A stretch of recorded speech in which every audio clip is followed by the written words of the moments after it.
My dear students, आज मैं आपसे जेपीएससी पीटी के सेकेंड पेपर के फर्स्ट चैप्टर के बारे में महत्वपूर्ण बातचीत करूंगा। यह चैप्टर परंपरागत शासन प्रणाली से संबंधित है। झारखंड में परंपरागत शासन प्रणाली का अर्थ जनजातीय शासन प्रणाली से है। यहाँ यह जानना आवश्यक है कि जनजातीय शासन प्रणाली या अन्य शब्दों में कहें तो परंपरागत शासन प्रणाली में लोकतांत्रिक तत्व पाए जाते हैं, अर्थात इनमें कोई भी निर्णय सामूहिक भावना से प्रेरित होता है और इनका शासन प्रणाली विकेंद्रीकृत होता है, अर्थात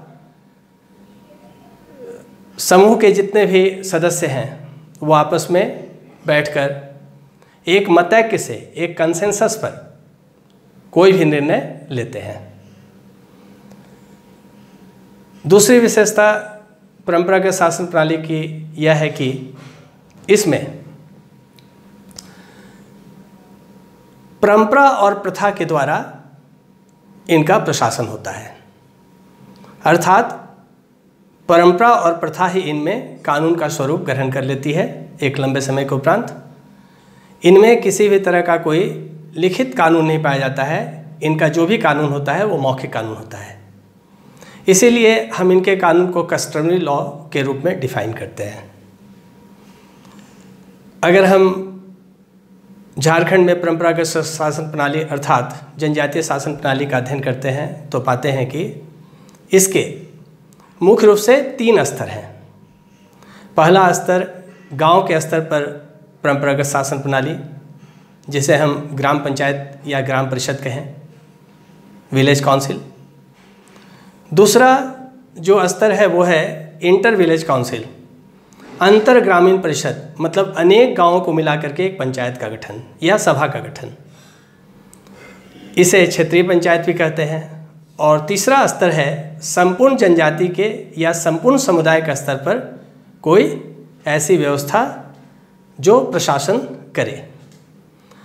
अब सबसे पहले हम लोग चलते हैं जो पहला स्तर है, और परंपरागत शासन प्रणाली का पहला स्तर है गांव पंचायत या ग्राम पंचायत, जिसे यहाँ के जनजाति हातू पंचायत भी कहते हैं। हातू का मतलब ही होता है मुंडारी भाषा में गांव। अब अगर हम लोग देखें कि जो ग्राम पंचायत है इसमें इसका एक हेड होगा, जो हेड मतलब मुखिया, जो अलग अलग जनजातियों में अलग अलग नामों से जाना जाता है। और हेड के साथ साथ गांव के जितने भी बुजुर्ग सदस्य होते हैं उससे मिलकर के एक सभा बनती है, और ये आपस में सामूहिक भावना से कलेक्टिव सेंटिमेंट से कोई भी निर्णय लेते हैं। अब अगर हम ग्राम पंचायत के हेड की बात करें तो मुंडा जनजाति में जो ग्राम पंचायत का हेड होता है उसे हम लोग हातू मुंडा की संज्ञा देते हैं। वहीं अगर हम हो जनजाति में जाएं तो हो जनजाति में गांव का हेड मुंडा कहलाता है, उरांव जनजाति में महतो कहलाता है, तो और संथाल जनजाति में मांझी हाड़ाम के नाम से जाना जाता है। यहाँ यह बताना आवश्यक है कि ग्राम पंचायत ही जनजातीय या पारंपरिक शासन प्रणाली का मूलभूत इकाई है, बेसिक यूनिट है। अब इसके बाद हम लोग बात करते हैं जो दूसरा स्तर है वो है इंटर विलेज काउंसिल। आसपास के कुछ गांवों को मिलाकर, इनमें गांवों की संख्या निश्चित नहीं होती, कुछ गांवों को मिलाकर के एक पंचायत का गठन होता है जिसको हम लोग इंटर विलेज काउंसिल कहते हैं। इसे क्षेत्रीय पंचायत भी कहा जाता है और इसका भी एक हेड होता है। वैसे निर्णय जो मुखिया के द्वारा नहीं किए जा सके, या मुखिया के निर्णय से, ग्राम पंचायत के मुखिया के निर्णय से कोई व्यक्ति असंतुष्ट है तो वह इससे बड़ी सभा, अंतर ग्रामीण सभा में इसके विरुद्ध अपील कर सकता है। अब अंतर ग्रामीण सभा का जो हेड होता है वो अलग अलग जनजातियों में उसके भी अलग अलग नाम हैं। अगर हम लोग देखेंगे तो उरांव और मुंडा में इसको हम लोग पढ़ा पंचायत कहते हैं। उरांव और मुंडा में ऐसे अंतर ग्रामीण परिषद या क्षेत्रीय पंचायत को पढ़ा पंचायत कहा जाता है और इसका जो हेड होता है वो पढ़ा राजा कहलाता है। अगर हो जनजाति में देखेंगे तो अनेक गांवों को मिला करके हो जनजाति में एक पीढ़ का गठन होता है और उसको मानकी पीढ़ भी कहा जाता है और उसका हेड मानकी होता है। इसी तरह से अगर हम संथाल जनजाति में देखें तो अनेक गांवों के समूह को मिलाकर, अनेक गांवों को मिलाकर जो समूह बनता है, ग्रुप ऑफ विलेजेस, वो परगना कहलाता है और उसका हेड परगनैत कहलाता है। अब हम लोग तीसरे स्तर की बात कर रहे हैं, परंपरागत शासन प्रणाली का जो तीसरा स्तर है। तीसरा स्तर जो किसी किसी जनजाति में संपूर्ण समुदाय का स्तर पर पाया जाता है। जैसे उरांव जनजाति में इसे हम लोग राजी पढ़ा कहते हैं, मुंडा जनजाति में इसे मुंडा संघ का नाम दिया जाता है और मुंडा संघ का जो हेड होता है वो मुंडा दिसुम राजा कहलाता है। सिमिलरली अगर हम लोग देखेंगे तो हो जनजाति में इसको हम लोग मानकी संघ कहते हैं।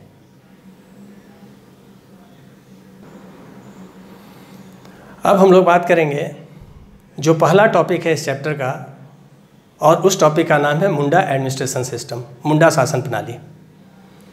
यहाँ पर यह जानना आवश्यक है कि मुंडा झारखंड की तीसरी सबसे बड़ी जनजाति है और झारखंड की एक अत्यंत प्राचीनतम जनजाति भी है। एस सी रॉय के अनुसार मुंडा जनजाति का 6th सेंचुरी BC के आसपास झारखंड में आगमन हुआ है। अब हम लोग मुंडा जनजाति के शासन प्रणाली का जब अध्ययन करेंगे तो सबसे पहले एक टर्म है उसको समझना बहुत ज़रूरी है, वो है खुटकटी राइट। वैसा मुंडा व्यक्ति जो इस क्षेत्र में आया और सबसे पहले उसने जंगल को साफ कर उसे खेती लायक बनाया और वहाँ पर गांव बसाया। ऐसे मुंडा के ऐसे मूल प्रवर्तक को, जिसको हम लोग कहते हैं ओरिजिनल फाउंडर, को खुटकटीदार कहा जाता है और ऐसे गांव को खुटकटी हाथू कहते हैं। अब जो खुटकटीदार व्यक्ति था उसके जितने भी नरवंशज हैं वो सामूहिक रूप से ऐसे गांव की खुटकटी गांव की भूमि के स्वामी होते हैं। मतलब खुटकटी राइट किसी व्यक्ति का नहीं होता है बल्कि पूरे वंश का होता है, पूरे समूह का होता है। और ऐसे गांव को ही मुंडा जनजाति में खुटकटी हाथू भी कहा जाता है। अब झारखंड में राज्य निर्माण की प्रक्रिया, स्टेट का कॉन्सेप्ट सबसे पहले मुंडा जनजाति के द्वारा लाया गया। राज्य की संकल्पना मुंडा जनजाति के द्वारा लाई गई और एक मुंडा व्यक्ति ऋषा मुंडा ने सूतिया मुंडा या सूतिया पाहन को यहाँ का राजा घोषित किया और इस क्षेत्र का नाम दिया गया सूतिया नागखंड। अब हम लोग आगे बढ़ते हैं और देखते हैं कि मुंडा जनजाति में जो परंपरागत शासन प्रणाली है उसके मुख्य रूप से 2 स्तर हैं। पहला गांव के स्तर पर और दूसरा गांवों के समूह के स्तर पर। अगर गांव के स्तर पर हम लोग देखें तो इनमें एक ग्राम पंचायत या ग्राम सभा पाया जाता है जिसका हेड मुखिया कहलाता है, जिसका हेड मुंडा कहलाता है और ऐसे पंचायत को हाथू पंचायत कहा जाता है और इसके हेड को मुंडा या फिर हाथू मुंडा के नाम से भी जाना जाता है। गांव के स्तर पर जो मुखिया है मुंडा जनजाति में, जिसे हम हाथू मुंडा कह रहे हैं, इसका मुख्य कार्य है एडमिनिस्ट्रेटिव एक्टिविटीज़ और सामाजिक सांस्कृतिक गतिविधियों का संचालन करना। मतलब जितने भी प्रशासनिक कार्य हैं और सामाजिक सांस्कृतिक कार्य हैं उनका यह संचालन करता है। इसके अलावा ग्राम सभा की बैठक की अध्यक्षता भी करता है। ये ही presides over the meeting of the gram sabha या ग्राम पंचायत। गांव में कोई भी अगर विवाद है तो वो मुंडा के समक्ष रखा जाता है, फिर पंचायत की बैठक बुलाई जाती है और इसमें एक मतैक्य के आधार पर सामूहिक निर्णय होता है। गांव के स्तर पर जो दूसरा सबसे इम्पॉर्टेंट फंक्शनरी है मुंडा ट्राइब में, वो है पाहन। पाहन का मुख्य कार्य, गांव के स्तर पर पाहन का मुख्य कार्य है धार्मिक गतिविधियों का संचालन करना, और गांव में जितने भी धार्मिक क्रियाकलाप होते हैं उन सभी को यह संपन्न कराता है। ये एक तरह का प्रीस्ट या पुजारी है। अब जो सेकेंड स्तर है मुंडा शासन प्रणाली में, वो स्तर है पढ़ा पंचायत या पढ़ा सभा। मुंडा जनजाति में आसपास के कुछ गांवों को मिलाकर, जो प्रायः एक ही किले या एक ही वंश के लोगों के गांव होते हैं, इनको मिलाकर एक गांव का समूह बनता है, जिसको हम लोग इंटर विलेज काउंसिल कहें, अंतर ग्रामीण परिषद कहें, या फिर हम इसको क्षेत्रीय पंचायत कहें, और मुंडा जन भाषा में इसको कहा जाता है पढ़ा पंचायत। अब ये पढ़ा पंचायत का जो हेड होता है, मुखिया होता है, वो पढ़ा राजा कहलाता है। कोई भी वैसा निर्णय जो मुंडा के द्वारा नहीं लिया जा सका, या मुंडा ने कोई निर्णय लिया और जिस व्यक्ति को उसमें अपराधी घोषित किया गया, वह व्यक्ति इस निर्णय से नाखुश है, असंतुष्ट है, ऐसी स्थिति में वह पढ़ा राजा की सभा में जाकर अपील करता है और वहाँ पर इसकी सुनवाई होती है।